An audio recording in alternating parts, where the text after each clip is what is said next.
Bonjour, je suis Gladys Pinide. Je représente aujourd'hui l'école supérieure de coaching et nous allons parler d'un thème qui nous parle à tous parce que c'est jamais acquis, oser être soi. Il y a cette phrase d'Albert Camus que je trouve très belle, c'est être différent n'est ni une bonne ni une mauvaise chose. Être différent, cela signifie simplement que vous êtes suffisamment courageux ou courageuse pour être vous-même. Oser être soi, ça se décide. Oser être soi, ça se travaille, ça s'apprend, et bien sûr, ça s'entretient. C'est pour ça que je vous disais, ce n'est jamais acquis. Il y a 4 piliers, 4 choses auxquelles il faut régulièrement penser. 4 leviers pour être soi. C'est d'abord la base, commencer par s'aimer. S'aimer, c'est le point de départ pour vivre la vie que vous méritez, pour vivre la vie qui vous correspond, celle que vous voulez vraiment, sincèrement. Se respecter est important aussi. C'est se respecter physiquement, mais aussi se respecter mentalement. Est-ce que vous faites au quotidien des choses qui vous permettent de vous respecter? Est-ce que vous faites au quotidien des choses dont vous êtes fiers? Donc on a parlé de s'aimer. Pensez également à vous respecter, à vous responsabiliser. C'est un réflexe que l'on a de se plaindre. C'est un réflexe également que l'on a de se victimiser. Non. Ok, on n'est pas toujours responsable de ce qui nous arrive ou de ce qui nous est arrivé. Mais on est toujours responsable de ce que l'on en fait. Donc pensez toujours responsabilisation. Donc on a s'aimer, se respecter, se responsabiliser, être fidèle à soi-même le plus souvent possible, ne laissez personne vous définir. Soyez acteur de vos vies. Décidez, choisissez, osez. Soyez acteur au lieu d'être spectateur et de subir. Quand est-ce que je suis fière de moi? Quand je fais mes propres choix, quand je les assume. Quand est-ce que je suis pas très fière de moi, que je culpabilise, que je me renferme sur moi? C'est quand je subis les choix des autres, la volonté des autres, ou les cases dans les autres, ou que les autres ont choisi de me mettre. Donc je reprends, j'insiste. S'aimer, se responsabiliser,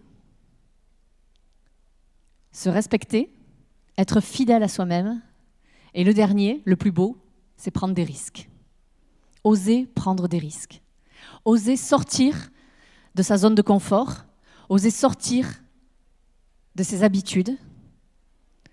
Apprenez à aimer l'imprévu. L'imprévu, c'est ce qui va vous ouvrir le champ des possibles.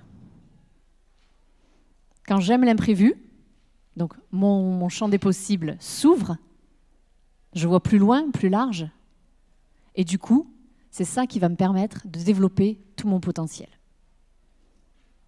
Sœur Emmanuelle disait, le risque, c'est la vie.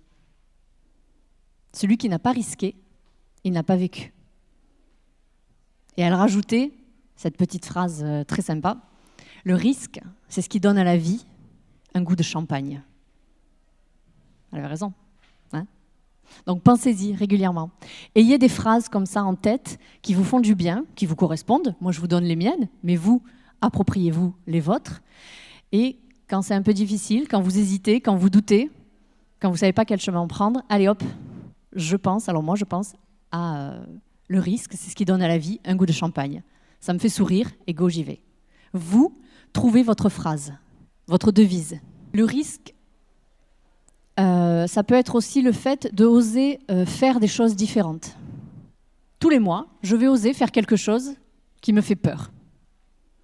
C'est pas forcément des choses dingues, hein, mais des fois, ça peut être juste prendre mon téléphone et appeler une personne que je n'ai pas vue depuis 1 an, 2 ans, 3 ans. Ou une personne avec qui je me suis peut-être disputée. Je ne sais plus pourquoi, mais je sais que je me suis disputée avec cette personne et on a laissé moisir la situation, on n'ose plus l'appeler. Donc ça, un petit challenge mensuel sur quelque chose qui vous fait peur, que vous vous empêchez de faire, faites-le. Il faut avoir des challenges, des défis personnels, des choses simples. Donc, oser faire des choses différentes, mais aussi oser apprendre des choses différentes. Donc là, je vous ai mis différents points. Ce sont des pistes à explorer. Certaines vont vous convenir, d'autres pas. Certaines vont vous faire penser à de nouvelles pistes encore, et c'est vraiment génial. Trouvez vos propres pistes d'amélioration. Ce qu'il faut, le plus important, c'est de se mettre en action, se mettre en mouvement. Le plus dur, c'est le premier petit pas. Après, le reste suivra. OK ? Alors, renforcer l'estime de soi, ça s'apprend, hein, c'est ce qu'on a dit, mais à tout âge. Quel que soit notre contexte de vie, quelle que soit notre situation, il est toujours temps d'apprendre à renforcer l'estime de soi. Définissez vos priorités. Alors, clarifiez vos objectifs. Quel est votre projet de vie ?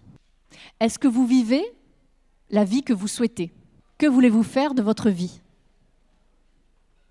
Qu'est-ce que vous voulez garder dans votre vie actuelle, mais qu'est-ce que vous avez envie de changer ? Est-ce que vous vivez, par exemple, dans la ville où vous voulez vivre ? Est-ce que vous vivez dans le département, dans le pays, dans la région ? Ça peut être aussi, est-ce que vous vivez avec la personne ? Est-ce que la personne qui partage votre vie, est-ce que c'est celle-là ? Est-ce que c'est la bonne ? Donc vraiment, dans tous mes domaines de vie, est-ce que je fais le job qui me plaît, qui me convient, qui m'épanouit, qui me permet d'être moi, justement ? Donc dans tous les domaines de vie, je vais me poser la question, qu'est-ce que je garde, qu'est-ce que je change ? Et à chaque fois, quand je décide, par exemple, de garder mon job, parce qu'il me plaît vraiment, quel est l'avantage de garder ce job, mais quel est aussi l'inconvénient de garder ce job ? Donc je me le pose dans ce sens, mais je me le pose, bien entendu, dans le sens où, sur ce que je décide de changer. Je décide de changer de job. Très bien. Quel est l'avantage de changer de job et quel est l'inconvénient de changer de job ? Il ne s'agit pas, si je vous dis ça, c'est parce que je dis qu'il faut prendre des risques, mais il ne s'agit pas de tout envoyer en l'air. Ça doit être réfléchi à chaque fois. Et pour chacune de mes décisions, je dois être capable d'expliquer clairement les avantages et les inconvénients. Et c'est là que je pourrai réellement décider, sans culpabiliser. Quand je sais pourquoi je fais les choses, c'est plus simple. Et du coup, quand je sais pourquoi je fais les choses, quand j'ai envie d'abandonner, je me raccroche à pourquoi est-ce que j'ai décidé de changer ça. Et si j'ai eu une réflexion claire, factuelle en amont, ce sera plus solide. Affirmez-vous. Mais oui, affirmez-vous. Affirmez-vous de façon bienveillante, hein, de façon ferme, avec de la fermeté, mais aussi avec beaucoup de bienveillance. S'affirmer, c'est quoi ? C'est oser exprimer ce que je ressens, oser exprimer mes émotions, mes besoins, mes attentes, mais toujours de façon claire, factuelle, sincère et simple. Listez vos valeurs fondamentales. Nos valeurs, c'est notre colonne vertébrale. Nous sommes nos valeurs. Ce qui fait que je suis moi et pas une autre, ce sont mes valeurs. Nos valeurs, c'est notre ADN. Donc vous, est-ce que vous êtes au clair avec vos valeurs ? Quelles sont vos valeurs ? Est-ce que vous seriez capable de m'en citer 5, par exemple, et de me donner pour chacune d'elles 3 exemples précis de vos actions quotidiennes qui vont me convaincre qu'effectivement, vous avez cette valeur-là ? Pas toujours évident. D'accord ? Donc, pour oser être soi, je dois savoir qui je suis. Quand je vous parlais de s'aimer tout à l'heure, s'aimer, c'est se connaître. Je ne peux aimer que ce que je connais. Je peux aimer que ce que je comprends et que ce que j'accepte. Donc s'aimer, c'est ça. S'aimer, c'est faire un travail sur soi pour apprendre à se connaître, pour apprendre à se comprendre et pour apprendre à s'accepter tel que nous sommes. Ça prend du temps, parfois ça pique un peu, mais quelle belle aventure que de partir à la recherche de ce trésor qui est en nous. Parce qu'on a tous un trésor en nous. À chaque fois, il est différent, en fonction de nos personnalités, en fonction de notre histoire, de notre parcours, de nos aspirations, et aussi en fonction de nos valeurs. Quand je suis, quand j'honore mes valeurs, je suis bien. Sincèrement, je suis heureuse, je suis fière de moi, j'avance. Quand je bafoue mes valeurs, ou quand j'honore des valeurs qui ne sont pas les miennes, ben forcément, je suis frustrée. J'ai un sentiment de colère, un sentiment de mal-être. Et mon estime de moi, ben, elle n'est pas au top. D'accord ? Donc la question des valeurs, c'est vraiment fondamental. Posez-vous ces 3 questions. Qu'est-ce qui est important pour vous ? Qu'est-ce qui est très important ? Qu'est-ce qui est fondamental ? Quel est le point sur lequel il est impossible pour vous de négocier ?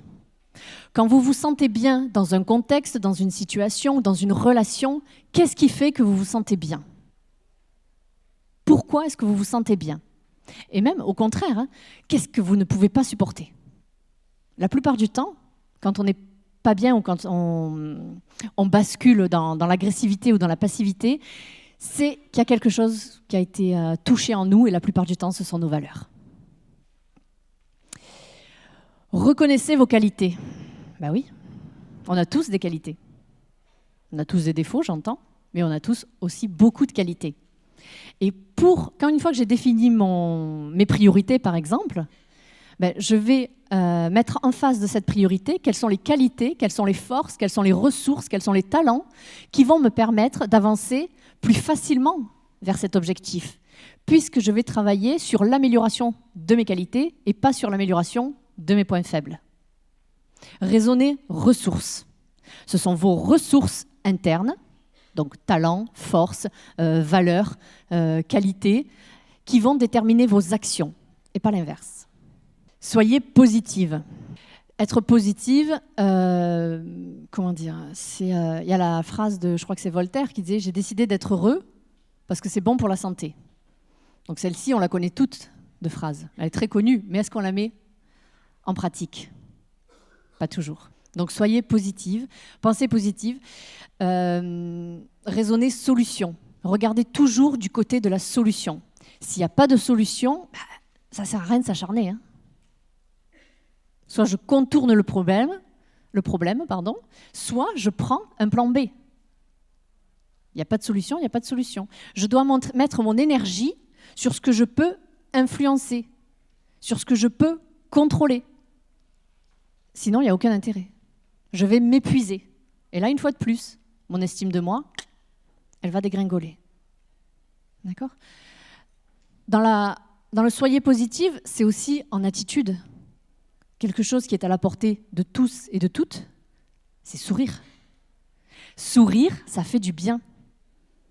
C'est bon pour la santé, ça diminue le stress, c'est plutôt agréable. On est plus beau hein, quand on sourit. Et on va plus facilement forcément vers une personne qui sourit plutôt que vers une personne qui fait la gueule. Tout le monde est d'accord. Donc souriez. C'est un premier petit pas vers une attitude positive et accueillante, ouverte, assertive. Arrêtez de vous comparer. Bah pareil, quand je me compare, la plupart du temps, je me dévalorise. D'accord ? La seule personne avec laquelle vous devez vous comparer, c'est vous. Sur le chemin que vous avez parcouru. Où est-ce que j'en étais il y a 1 an, il y a 2 ans, il y a 3 ans ? Pas mal. D'accord ? Donc valorisez tous ces progrès et prenez conscience aussi de tous les points qu'il reste à améliorer. Et c'est génial. On n'a jamais fini de travailler sur soi.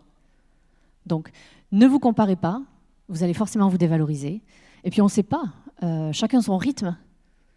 On le disait, hein, on n'a pas tous la même histoire, donc c'est normal qu'on n'en soit pas tous au même endroit, au même moment. Donc, ne vous comparez pas, si ce n'est à vous. Faites régulièrement des points avec vous-même. Célébrez vos victoires. Toutes les victoires, tous vos succès, tous les moments de bonheur du quotidien. Pas seulement les grands événements. Une clé pour ça, un outil, c'est s'endormir tous les soirs en pensant à ces 3 kiffs de la journée. Et ce n'est pas forcément des choses extraordinaires. Ça peut être un texto sympa reçu, ça peut être un rayon de soleil, un café, un message, une nouvelle chanson découverte, une nouvelle lecture, assister à une super conférence. Apprenez à dire non. Ça aussi, c'est important. Ça va dans la case se respecter. Pour que vos oui soient véritablement sincères et une véritable valeur, eh bien, apprenez à dire non. Là, les autres vous respecteront et vous vous respecterez davantage. Pas forcément évident, il y a des méthodologies, mais ce n'est pas impossible. Il suffit de le vouloir et de s'entraîner, s'entraîner, s'entraîner, s'entraîner. Oups là, pardon la zapette. Soyez indulgent avec vous-même. Ben oui. Développez un dialogue intérieur positif. Qui vous parle le plus? Qui vous influence le plus? Ben c'est vous. Donc, faites en sorte d'avoir le plus de tendresse et de bienveillance possible. Parlez-vous, encouragez-vous, mais soyez tendre et bienveillant avec vous-même. Vous ne pouvez pas demander aux autres qu'ils le soient si vous n'êtes pas capable de l'être avec vous-même. Soyez souple avec vous. Soyez flexible, soyez doux. Minimisez vos erreurs. Ben oui, ça aussi on l'entend partout, on le lit partout.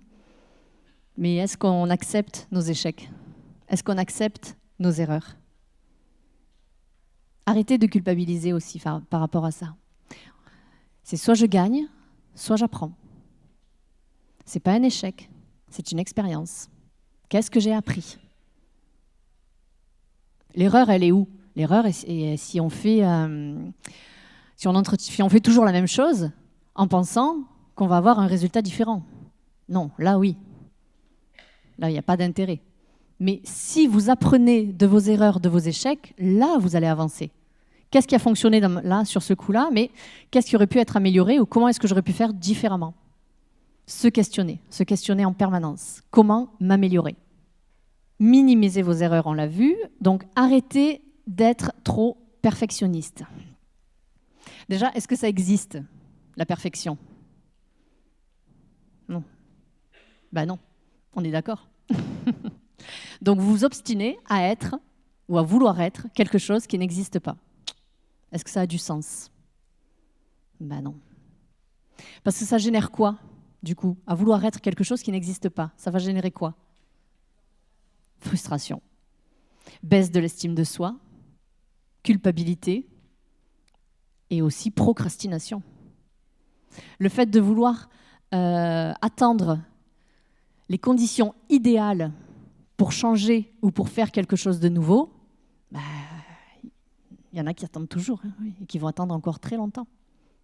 Ce qu'il faut, c'est avancer. Toujours cette question de premier petit pas. D'accord? Vous connaissez le GPM? Non. Le GPM, c'est voir grand. Et on parlait tout à l'heure de définir des priorités, des objectifs. Ça, c'est important. Avoir des projets de vie, voir grand. Quelque chose qui vous motive, qui vous met en énergie haute, en énergie positive. Donc, voir grand, ça c'est le G. Le P, c'est y aller chacun à son rythme. Petit pas par petit pas, mais avancer. Et le M, c'est arrêter d'attendre et allez-y maintenant. Aujourd'hui, qu'est-ce que je suis capable de faire de façon facile pour atteindre ce grand objectif qui me fait tant rêver, qui me fait tant vibrer? D'accord? GPM. Voir grand, petit pas par petit pas, et y aller maintenant. Arrêtez de se trouver des excuses. Soyez conscient de vos points forts. Donc ça, c'est ce qu'on a vu tout à l'heure également, c'est toujours s'appuyer sur ses points forts. Toujours, toujours, toujours. Un point fort, c'est quoi? C'est quelque chose que je suis capable, que je fais régulièrement, que je fais facilement. C'est quelque chose qui me connecte au plaisir et c'est quelque chose que les autres me reconnaissent. D'accord?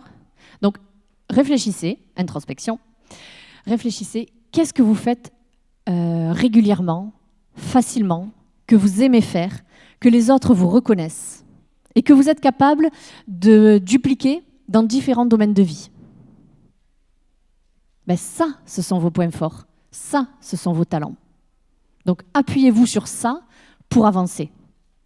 Vous irez plus vite et plus loin et dans des meilleures conditions. Osez demander.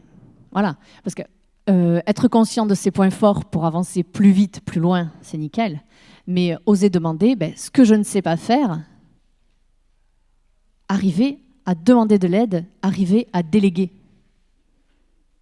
Ça, c'est souvent difficile aussi. Hein, parce qu'on s'imagine que si on demande de l'aide, on va être rejeté, on va être jugé, on va nous mettre une étiquette de faible. On n'est pas capable de se débrouiller tout seul.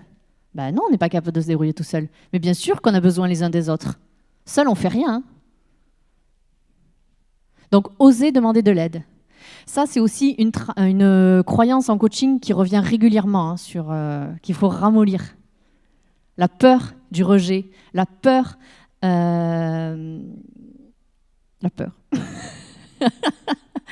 d'être jugé comme faible, de ne pas savoir, ou de déranger. Voilà, c'est ça le mot que je cherchais. La peur de déranger.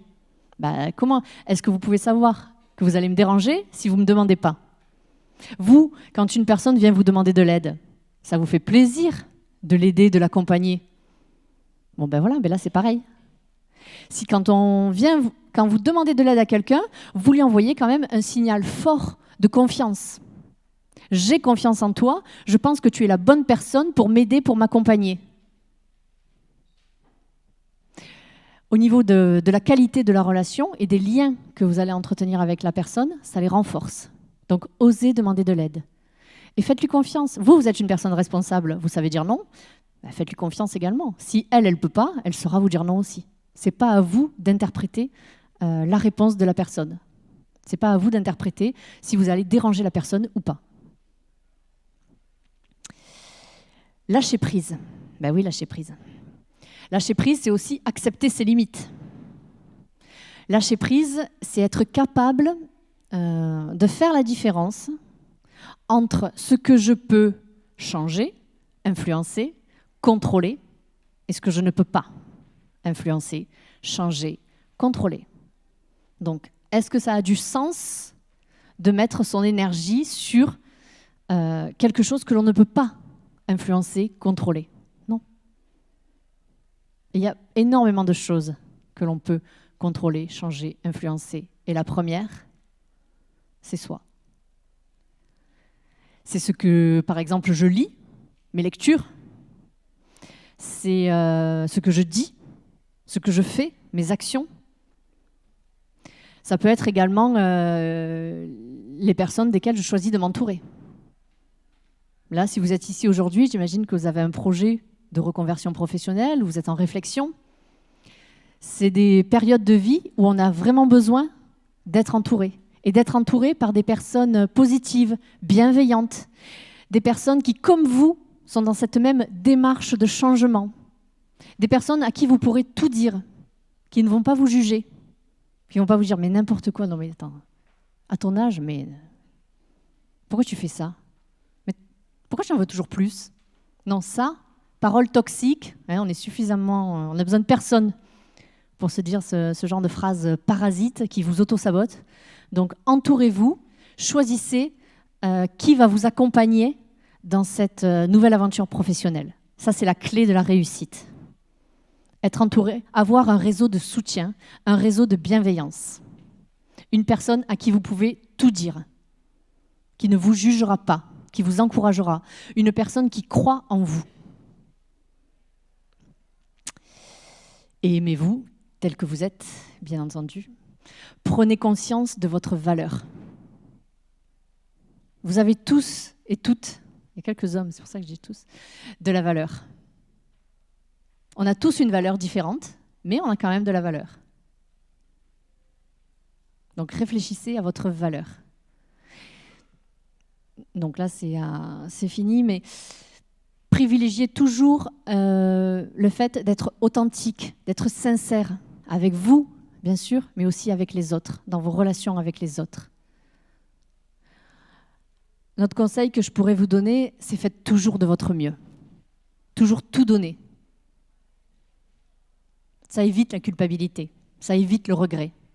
Je fais quelque chose, j'ai décidé de faire quelque chose. Cette chose que j'ai décidé de faire, elle colle parfaitement avec mes valeurs, avec mes talents, avec mes qualités. Je la fais et je me donne à fond. Ça marche, c'est génial. Ça ne marche pas, c'est pas grave. J'aurais tout donné, au moins j'aurais essayé. Et comme c'est quelque chose qui avait du sens pour moi, comme c'est quelque chose que j'ai fait en m'appuyant sur mes ressources, sur mes talents, sur mes valeurs, j'ai passé un bon moment. Donc j'ai pas de regrets. Donc 3 clés peut-être pour terminer que je pourrais vous donner, mais après c'est à vous de choisir vos clés. Hein, là c'est pas une liste définitive, hein, il y en a tellement d'autres. Ce serait déjà arrêtez de vous comparer, hein, arrêtez de vouloir plaire à tout le monde, c'est impossible. Ça aussi ça fait partie des choses qui ne sont pas réalistes. Quoi que vous fassiez, vous serez jugé. D'accord ? Donc autant faire des choses qui vous plaisent. Autant être jugé, critiqué parfois, mais en ayant fait des choses qui nous plaisent. Deuxième point, ne pas vouloir être parfaite. Et troisième point, mettez-vous en action, mettez-vous en mouvement. Hiérarchisez vos priorités. Quelles sont les actions que je peux mettre en place ? Facile, hein, il y a les crescendo au niveau des actions. Hiérarchiser, qu'est-ce qui est facile pour moi aujourd'hui de faire ? Et hop, le succès appelle le succès. Juste le fait de vous mettre en mouvement, les choses changeront. Je change un petit truc, hein, c'est l'effet papillon, il y a tout qui change. Et moi, la conséquence sur moi, sur ma relation à moi, c'est que je prends confiance en moi et je vois que je suis capable de. Voilà. Merci de votre écoute.